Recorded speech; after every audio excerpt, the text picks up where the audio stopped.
आणि मधुर आपला पावा वाजवायला लागले. सुंदर पावा वाजवतायत. भगवंताचा तो पावा आवाज ऐकला.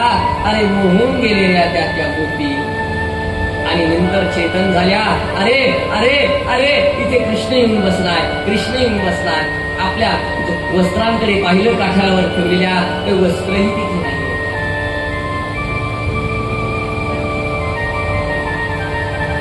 वस्त्र पाहिले तर ती गोपाल कृष्ण नाही. प्रार्थना करतायत की आम्हाला आमची वस्त्र वापस दे, आम्हाला आमची वस्त्र वापस दे. लक्षात घ्या, ते वस्त्र म्हणजे देहबुद्धी आहे.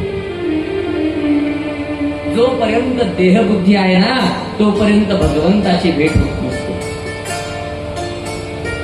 ते देहबुद्धी सुद्धा भगवंताला समर्पित झाली पाहिजे. तेव्हा आणि तेव्हाच भगवंताची प्राप्ती मनुष्याला होते. तेरे काना चोळी आणि लुगडी.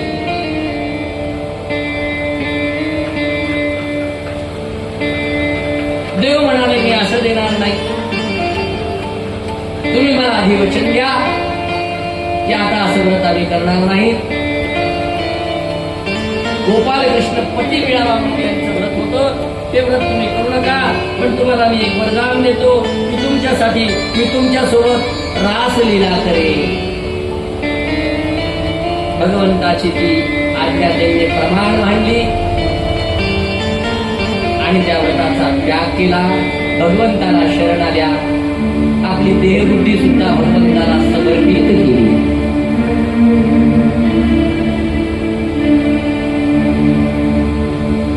या वस्त्रहरणाच्या प्रसंगानंतर भगवान जेव्हा गायी चारायला नेतात, व्याकुळ झालेले गोप त्यांनी भगवंताला म्हणाले, देवा भूक लागली, आपण काही डबे पण आज आणले नाहीत, काही नाही, काहीतरी नियोजन करा. तुमच्याशिवाय आम्हाला कोण खाऊ घालणार आहे. भगवंताने आपल्या दोस्तांना सांगितलं, मित्रांना सांगितलं, इथे यज्ञ चालू आहे. अरे ते यज्ञात जा आणि तिथे सांगा की अरे आम्ही कृष्ण आणि बलरामांकडून आलोय, आम्हाला भोजनासाठी काही अन्न द्या. भगवंताच्या सांगण्यावरून भगवंताचे सवंगडी त्या यज्ञशाळेमध्ये गेले आणि यज्ञशाळेमध्ये ब्राह्मणांचं आवड चालू होतं. त्यांना सांगितलं, अहो आम्ही बलरामांकडून आलोय, आम्ही कृष्णाकडून आलोय, आम्हाला आपण अन्न द्या, आम्ही भुकेलो आहोत. आमचा कृष्ण भगवान सुद्धा भुकेला आहे. आपल्या आचार धर्माचा गर्व झालेले ती ब्राह्मण त्यांनी या मुलांकडे लक्ष सुद्धा दिलं नाही. अरे ज्या अग्निनारायणाच्या द्वारे ज्या भगवंताला अन्न देत होते, ते भगवंत स्वतः अन्न मागण्यासाठी आले होते, पण आचार धर्माचा गर्व त्यामुळं कळालं नाही यांना. सवंगडी वापस आले. काय देवा कुठं पाठवलं आम्हाला? अरे आम्ही गेलो, तुझं नाव सांगितलं, बलरामाचं नाव सांगितलं, तरी सुद्धा आमच्याकडे लक्ष सुद्धा दिलं नाही त्यांनी. भगवान म्हणाले, तुम्ही वेड्या, स्वयंपाक करण्याचं काम काय करायचं, माणसांकडे कशाला गेलात म्हणाले तुम्ही, जा वापस म्हणजे जा तिथे सांगा त्यांना. नक्की ना देवा, नाहीतर परत हातावर वापस यावं लागेल. चांगलं नाही वाटत देवा तसं तिंदा जाणं. अरे जा ना, मी सांगतोय ना. आणि परत सवंगडी आले. आता यज्ञशाळेकडे न जाता पाकशाळेकडे आले आणि पाकशाळेकडे जाऊन सांगितलं, आम्ही गोपाल कृष्ण आणि बलरामांकडून आलोय, आम्ही भुकेलेले आहोत, भगवान सुद्धा भुकलेला आहे, आम्हाला थोडस अन्न द्या. त्या ब्राह्मण पत्न्यांनी हे ऐकलं. गोपाल कृष्णाचं चरित्र ऐकून होतं, त्यांच्या लीला कानावर आलेल्या होत्या. अरे आम्ही अन्न तुम्हाला देणार नाही, आम्ही स्वतः घेऊन येतो. त्यांनी सगळं अन्न घेतलं. अरे आपल्या मुलांकडे, आपल्या नवऱ्याकडे लक्ष सुद्धा दिलं नाही आणि या सगळ्या अन्न भगवंताकडे आल्या आणि भगवंतासह त्यांच्या सगळ्या सवंगड्यांना त्यांनी जीव घातलं, यथेच्छ भोजन करवलं.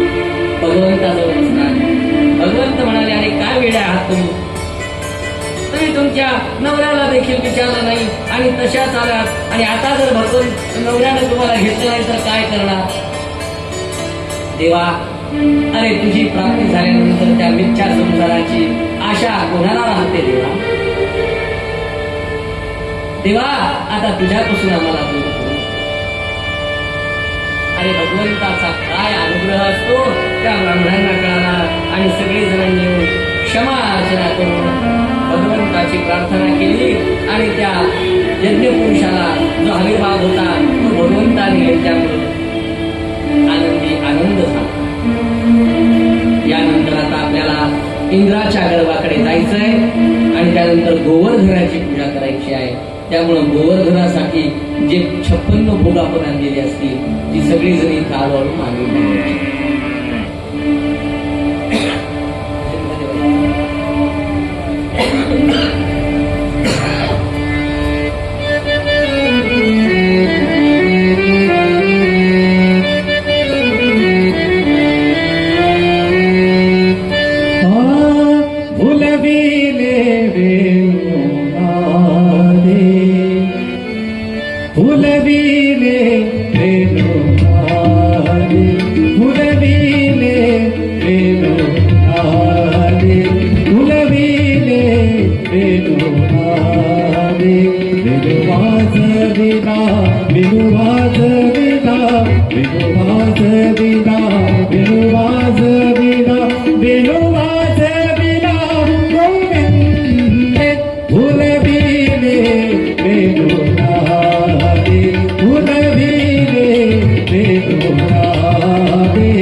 Vino